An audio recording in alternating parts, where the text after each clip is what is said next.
Mga idol, yan po ipapakita ko po sa inyo ang basic process ng fusion splicing. Yan po, ang gamit po natin ay ito po, cleaver po. Cleaver mga idol. Tapos ito po, fiber optic stripper. Tapos lastly, yung fusion machine po natin. Yan lang po, tatlo lang po mga idol. Yan po, tatlo lang ba ang gagamitin natin mga idol. Babalatan po natin to. Napakakunat mga idol. Nakakapagod to mga idol.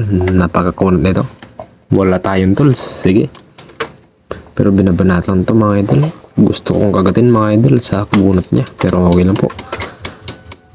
Kaya po nang sabi ko, dahan-dahan lang po ito.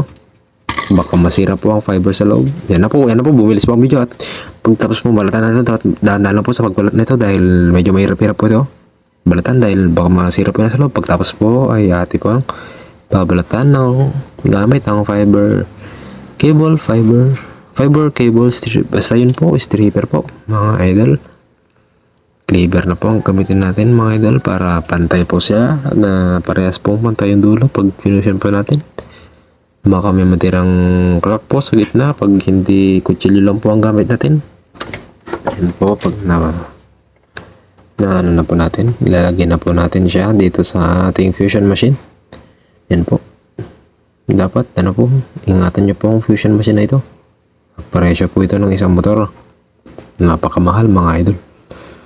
Yan na po, nilagay na po natin ang dahan-dahan. Dapat nakasentro po at maayos po ang pagkakalagay. Dapat mamaya po pag nilagay natin yun, ay pantay po sila at may space po sa gitna.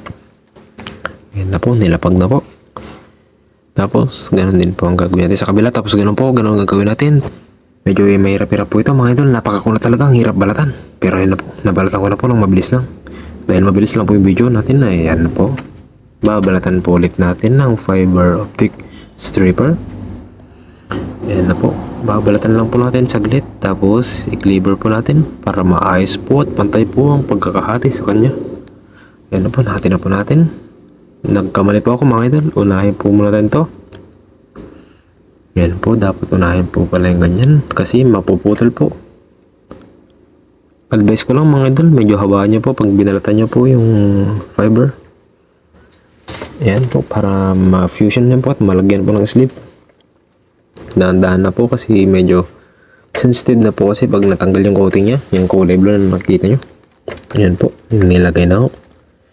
Isalpak na ho natin. Maraming salamat na po agad sa panonood nyo sa video na to.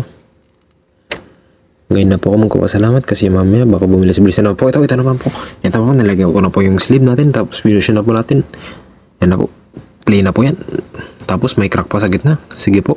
Okay lang po. May crack nga po talaga. 0-0 po ang mga idol. Pero sige na. Okay na mga idol. Napilitan na tayo. Yan na po. Pagtapos po nito ay ilalagay po natin yung sleeve natin. Dapat po mainitan siya. Advance na po. May ilalagay niya po sa bilog na yan. Tapos huwag niya pong pagtanggal niya po pagtapos po nito. Ay, huwag niyo muna pong i-bend. Hayaan niyo po muna lumamig. Yan po, maraming salamat po sa kanonood ng aking video.